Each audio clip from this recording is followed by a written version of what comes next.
จูนหรือประปนมวยเด็ดไรพิธีดับปีมิ่งยีไม่อารามไพคลาดดูกงเขมรได้เปเข้าหาแคลปงมาได้ไว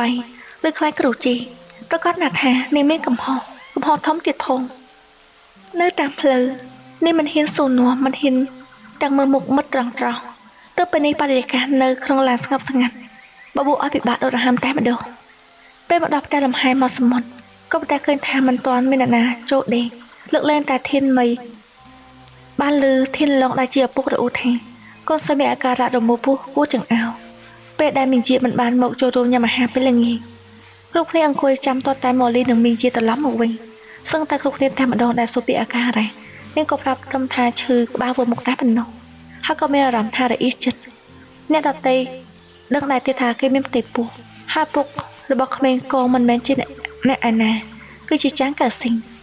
ก็เราอัดประดูได้จองเอาดิบกายจนมอลีหนูไอเนื่องได้เจ้าตะกระหมดตกเชื่อมันตอนไปได้เจ้าสำนูนเนี่ยดัดเตยตีกระเปียปวดบ้อมมอลีหนึ่งเทียนคงมันบ้านจับอารามเปียการัดบ่อนี้เป็นแมนเป็นแต่ซอยยำด่าแทบเป็นนกห้าก็จบเตียสำหรับระบอกคนไอลูกในเจ้าสำหรับเอาหาวให้เลือกเล่นแต่เทียนลงได้เจ้าอัดเริ่มโรจามือทับอบพระหมดด้าเป็นแน่โปสันตุกระมกุขึ้นกาสิงบักลายหมดจดกระไรลานระบอกมอลีเมื่อน้องจอบเป็นลานดาตับมุกฮอตเนยคนแต่เคยอบพระหมดด้าเทียนลงก็ได้ตัวโรนำไปตีมเตียสัญญาพลิมนี่ใหญ่มากนี่ใหญ่อ๋อนี่คือจิบัญชีกาสิงดึงมือบงพระบันทึกให้สูนี่ใหญ่ไอ้ก็หมกซ้ำไอ้สัญญาให้ทำเอาไว้นั่นใหญ่อ๋อตั้งไปดำดอกจอบเนี่ยต้องจับมันกรุบยางโอ้เมนเฮาเท่นลงอบอมพระอ้อยมาองคุยเนื้อกับไอ้ปอซบหมกเนี่ยอันนี้คำหมกเชื่อสมมติบอกมันเมียสมัยระลกบอกตบชนในเป๊ะสังงันมันจับตับทางจุดในปลายจิกเมียนเนี่ยนาติดหนุตีได้จองตับแฮดกาปีหม่างมุนรูปเครื่องมันบ้านจุดจะตกด่าเนื่องตัวแดดตอนนอนระเบียงกลางซิงนั่งหมิ่นจีใต้กระโปรงกระจามปิดแหนรองระเบียงมอลีเนื่องกลางซิงตัววิงไอ้แต่ตามใจปลายเกติดเหม็นตีบอมบอเด้งจืงตอนเธอไอเกดโดนห้ามทมเหม็นเฮ้ยเข้มจังดังทานเองชื่อไอ้ก้าไปไงเคยทานเนื้อซอกตับโจตือมือลำบองกระทาดมอุ้ยเมียนเบี่ยงกาครูเนียงกระดาษดุพลึงสกุลแม่เราไปเกฮาเนื้อทาเกดมอุ้ยตามปัดแสลงเกเฮ้ยตะบ้านเจ้าบ่ดำตามแต่เมื่อดาวบรรทุกได้แสลงจังหรือกางสิงไปเจรณาปิดหนูไปได้คาลือตั้งปิดดับชนะม้วนมาเลยตั้งปีเซจะตะครอบมันนูรถเจ้าโรงแกถอยเกะเฉยจำชีวิตไว้กันหล่อได้มีมาโดนนึกกับวงตาเมียนปลือจังนั่งเคลื่อนกระโอบสายจะบวยนั่งใส่จะตีสลังแต่นิ่งกระโดดเจ้าเกะตัวจุบหมดง่ายเด็บแกตัวไอเกะใครจะโกงกำหล่อได้โดนจำโกงกระมมยกจำนูนน้ำมันนาการถเตยจะมวยปลอดทำไมลอยกาสิงเจริญบอกวิจารณ์ได้มันตามตัวเราหรือเตรียมตีได้ซาเฉยจัดอัตรงฉลาดจริงให้ปาไซมันแหนนูเคยลอยคือจะระบอบสำคัญมาพอได้กระดองจีวันสำคัญครั้งเราถนัดพร้อมจกกายจกจันมาระบองเกะสลับจันตะใบโยประดับเลนูเกะก็โยปรองบนต่อเป็นนูเติบกาสิงก็ทำนูใส่คือจะเพจได้ไอดอดบ้านตัดแปรนูใส่ได้เกสกอพิจารณ์คือจะได้กู้เหลือเกรบางสันเจสูปุเนียงแท้เจอเริ่มนูปรองประเภทนี้ประกอบนาทาปัสสาวะโดยเจอเรือลุยบนต่อปีนูหมกหมดจงกระไรคือสันดานนั่นคือจิกาเป็นได้เกบ้านดังปีเซปัจจุบันนี้มันดังตีพยมช่างเมสในหาอยู่หอยจุดตากระถาเบ็ดดงดสตัมหอยเด็ดดังเบ็ดดบอกยมเบ็ดโดยบรรทุกได้เตอบัตเวียจะเศร้าข้าพระกายอยู่จีแต่คือกระถาบรรทุกบัตเวียจะสานุซ้ำก้นออกบากบานหอยฮันในกระถาไอจุบกสาวมือหนูหอยกสาวไปบัดจูหอยบงติปีจะตั้งไปทางไหนนู่แต่คือกระถาไอจุบกสาวมือติดหอยกาซิงเนอร์สกีมไม่จำลาจังปีมอนจ้างกาซิงกำลังอัดปรวยบากาปีมอนเกิดดังปรัชนายี่ดึงใส่เบ็ดดงกดซามันเคยดึงเรือใส่หรืออ่อนปัญหาเป็นนี่เอาไว้ได้กระถาสายใบจะเถอะเคยไปจ้าดันแน่กดซาอันจังเรือเบ็ดดงดัดเลยจะซาอันจังเรือนิ่งจะกดซาเหมือนนูอารามนักคือจิตในแห่มันแมนเตะกาซิงมันประกอบขนมจักหนึ่งตีเฮ้จ้องตัวนั้นหนึ่งไปเคยปองปรองเงือบได้จริงตื่นเอามันปรับมันเลียเทียนลงกดไซสูตื่นดาลีบ้าจบนี้ขนมขมิ้นดำเนินการแบบนึงจมพู អ្នកផ្សេងហើយនឹកតែសេមអ្នកនោះគ្រប់ពេលវេលាខ្ញុំនឹងសម្រេចចិត្តបានហើយថាអារម្មណ៍នោះវាគឺជាអ្វីវាងាយដល់ថ្នាក់នេះឬការស៊ីងបើកទ្វារឡានងើយមុខប្រសពនឹងបងប្រុសដោយពលឺភ្នែកប្រកបដូចជាសម្រាប់អ្នកដទៃខ្ញុំមិនដឹងថាសម្រាប់ខ្ញុំវាងាយបែបនេះឯងបើខ្ញុំវាសច្បាស់លាស់ហើយខ្ញុំនឹងមករកមនុស្សស្រីដែលខ្ញុំគិតថានាងគឺជាកូនសោសំខាន់សម្រាប់ខ្ញុំឯងមានផ្ទៃពោះសម្លេងនៅបន្លឺឡើងភ្លាមបន្ទាប់ពីទ្វារបន្ទប់ត្រូវបិទមីងយាកដែលដើរមកអង្គុយនៅលើគ្រែក៏ភ័យខ្លាចឆ្ងោកមើលដៃខ្លួនឯងខួរក្បាលស្ពឹកអស់ទៅហើយមិនដឹងថាប្រាប់មុតសម្លេងយ៉ាងម៉េចចាប់បាត់បាំងមិនចង់ប្រាប់ថាយ៉ាងណាបើគ្រប់យ៉ាងវាត្រូវលាតត្រដាងអស់ទៅហើយហងមីងយាកប្រាប់ខ្ញុំមកឯងមានផ្ទៃពោះឬមិនពិតមិនបានមានផ្ទៃពោះមិនចាំមានផ្ទៃពោះនោះទេមីងយាកព្យាយាមសាច់ដាក់ខ្លួនឯងតែសាច់យ៉ាងណាក៏គ្មានប្រយោជន៍នៅក្នុងពេលដែលលទ្ធផលវាច្បាស់លាស់ដល់ថ្នាក់នេះទៅហើយនាងប្រហែលត្រូវដេកហើយឲ្យយកសុខភាពនេះខ្លាចជាការកុហកឯងមានផ្ទៃពោះជាមួយពូតូចមែនទេតាំងពីពេលណាមីងយាចង់យំនាងធ្វើខុសអីទៅណោបើមកជួបនឹងស្ថានភាពគួរឲ្យអាម៉ាស់បែបនេះអាម៉ាស់មិនហ៊ានមកឈរមុខជាមួយនឹងមិត្តភ័ក្តិឯងក៏ដឹងថាពូតូចជាមនុស្សបែបណាឯងបែរជាទៅមានថ្នាក់ថ្នូរជាមួយគេទៀតឯងឈួតហើយឬហងមីងយាហើយនេះគឺជាស្ថានភាពដែលមីងយាមិនចង់ប្រឈមមុខខ្លាំងបំផុតស្ថានភាពដែលនាងទៅតសំណួររបស់មិត្តជិតស្និទ្ធនឹងលើពីនេះទៅទៀតស្ថានភាពដែលអ្នកណាក៏មើលមុខនាងដោយខ្សែភ្នែកអស់សង្ឃឹមវាកាត់ឡើងចំពោះនាងទៅហើយម៉ូលីជាមនុស្សដំបូងម៉ូលីកំពុងតែមើលនាងដោយខ្សែភ្នែកដែលអស់សង្ឃឹមនិងសោកស្ដាយចំពោះទង្វើរបស់នាងខ្លាំងបំផុតម៉ូលីប្រហែលជាគិតថានាងលោកស្នេហ៍ចាំងកាស៊ីម្នាក់ទៀតតែមនុស្សទេនាងមិនបានមានអារម្មណ៍បែបនោះគ្រប់យ៉ាងវាគឺជាការផ្លាស់ប្ដូរហើយតបភ្នែកក៏ស្រស់តាំងពីដំណក់ដំបងរហូតដល់រត់មិនអស់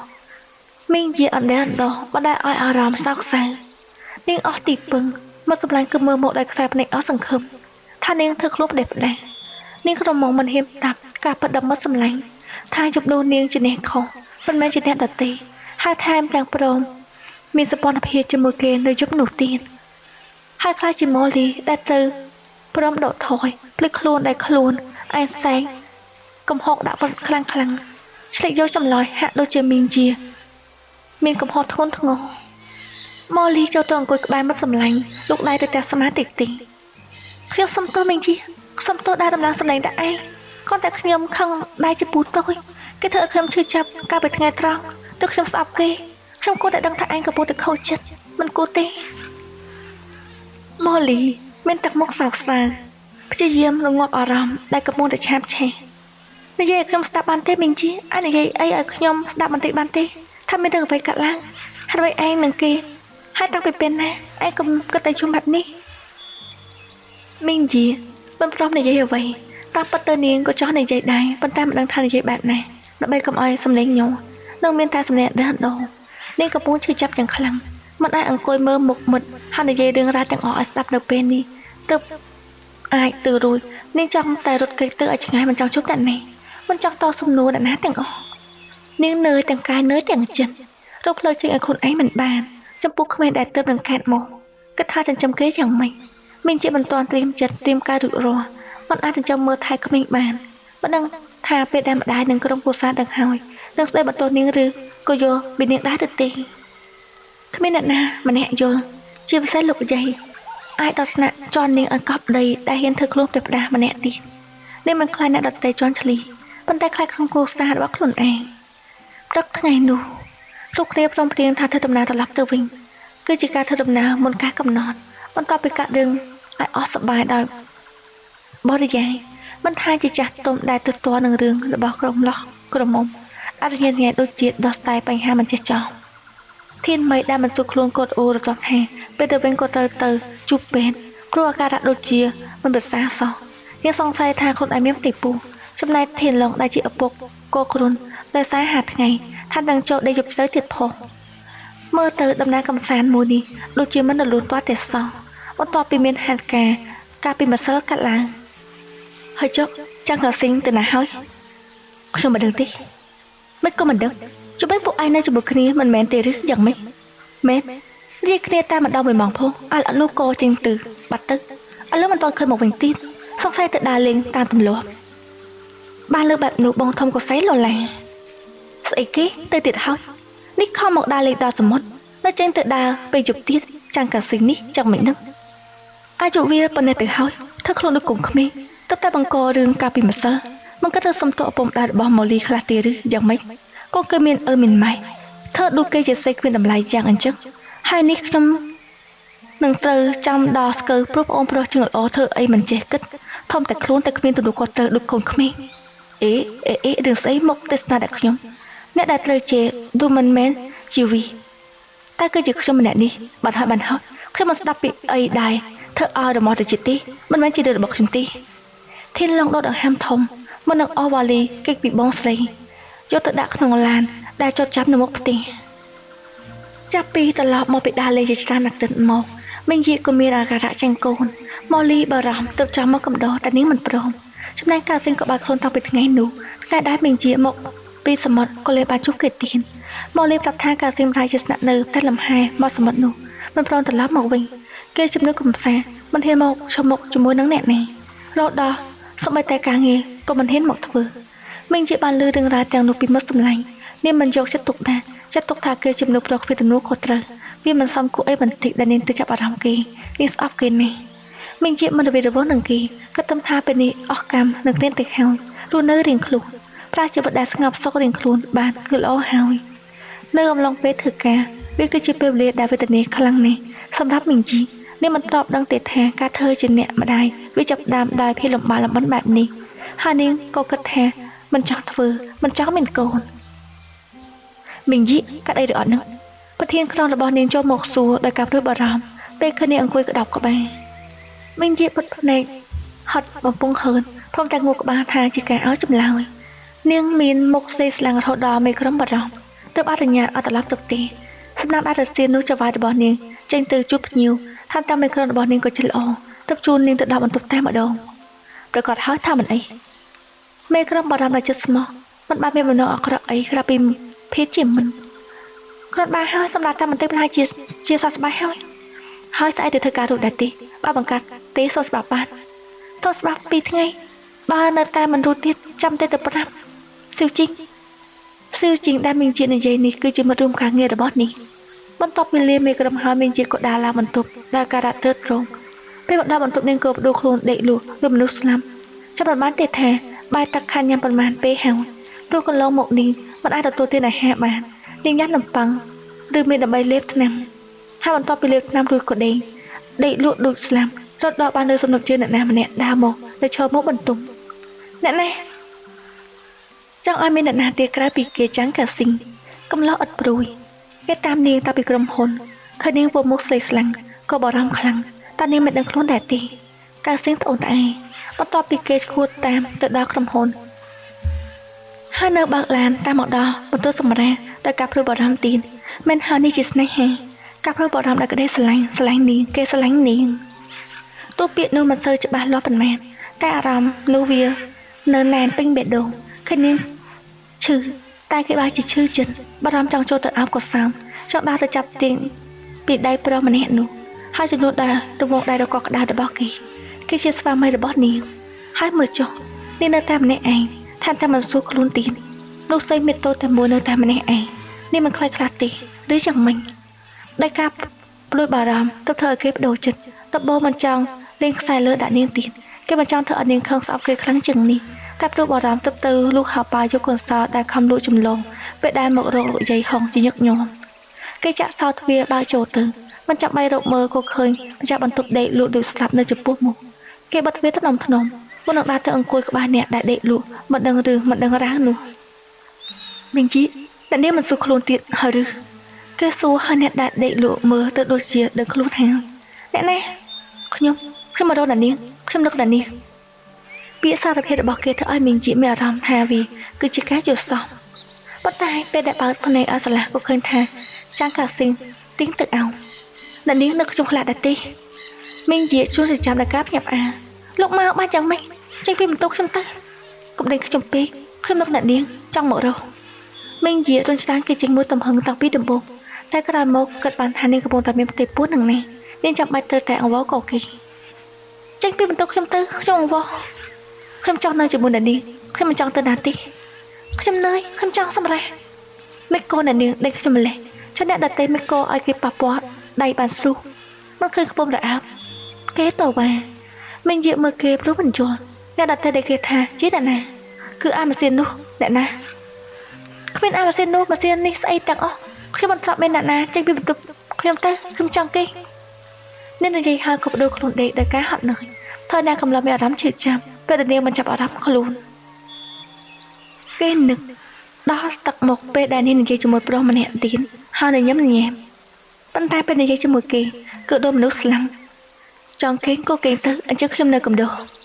មីងជាខ្លួនទៅចាំឱកាសអត់ធម្មដល់ប្រុសម្នាក់នេះទឹកងើបអង្គុយលោកចង់យ៉ាងម៉េចទៀតចាំងកាស៊ីងមិនហត់ខ្លះទេឬលោកមិនហត់តែខ្ញុំហត់យកទេខ្ញុំហត់ហេតុអ្វីទៅមកតាមរំខានខ្ញុំម្លេះទៅការស្អីពីខ្ញុំទៀតគ្មានចម្លើយពីមាត់របស់កាស៊ីងគេទេនាងមកថើបជញ្ជក់ដៃភាសាឃ្លានមានជារុញគេចេញតែលែងតាន់ទៅខាងគ្មានកម្លាំងកំហែងតស៊ូជាមួយគេបានទៀតនោះទេនាងអង្គុយថ្មឹងមកដល់ឲ្យគេធ្វើបែបនោះទាល់តែសំចិត្តហើយពេលដែលគេថយចេញក៏ឃើញតបភ្នែករបស់នាងស្រស់គេស្អប់តបភ្នែករបស់នាងខ្លាំងណាស់ព្រោះវាគឺជាតបភ្នែកដែលកាត់ចេញពីទង្វើរបស់គេបើអ្នកនាងយំខ្ញុំនឹងមិនឈប់ការសេនិយាយដល់សំឡេងរាបស្មើហើយក៏ដោះអាក្រហមរបស់នាងចេញមីងយាកនៅតែឈរថ្មឹងដល់របស់គេពិនិត្យរាងកាយរបស់នាងទាំងអស់ហើយក៏បលេះលាកអាវសមីពណ៌ស្វាយខ្ចីរបស់នាងម្ដងមួយគ្រាប់នៅពេលនោះឯងទៅកាស៊ីងឃើញនាងឆ្ងក់មុខនាងប្រហែលជាស្អប់ពើមគេខ្លាំងនឹងបើសិនជាកាលពីមុននាងប្រហែលជាចំទាស់តែពេលនាងមិនស៊ូមានផ្លូវស៊ូនាងបានតែនៅស្ងៀមខ្ញុំប្រាប់អ្នកនាងហើយថាបើអ្នកនាងមិនឈប់យំខ្ញុំក៏មិនឈប់ដូចគ្នាគេស្ដីបន្ទោសនាងមិនហាក់មកនិយាយអ្វីទាំងអស់រហូតដល់ទទួលដឹងដល់អ្វីដែលវាស្តៀងនឹងសៀវស្លាយពេលដែលគេបលាស់ទំពក់អាក្នុងរបស់នេះហាត់វិញក៏លោកចិត្តដល់ខ្លោដាក់ខ្ញុំម្លេះចាំងកាស៊ីសំឡេងដែលនិយាយចេញមកនោះហាក់ដូចមនុស្សចិត្តដាច់ខ្យល់កាស៊ីងអាចដាំទូរបស់នាងដែលមានអារម្មណ៍ថាវាធំជាងលើកមុនគេមិនបានសង្ស័យច្បាច់ដល់សន្តានប្រេស័យអត្ថនិយមរបស់ខ្លួនថតនេះមានអារម្មណ៍ថាឈឺឡើងកាំងខ្លួនហើយក៏ទៅហាមកស្មងវឈប់បានទេសូមអង្វរសម្លេងរបស់នាងពោពេញទៅដោយការអង្វរក៏តែកាស៊ីមិនព្រមឈុំខ្ញុំឈឺពាក្យសម្ដីលើខ្សឹកខ្សាំងនោះធ្វើឲ្យកាស៊ីមិនឈប់ទង្វើរបស់ខ្លួននាងឈឺព្រោះទង្វើថោកទាបរបស់គេកាស៊ីមិនអាចទ្រាំមើលអ្វីដែលវាបញ្ជាក់ថាគេអាក្រក់បាន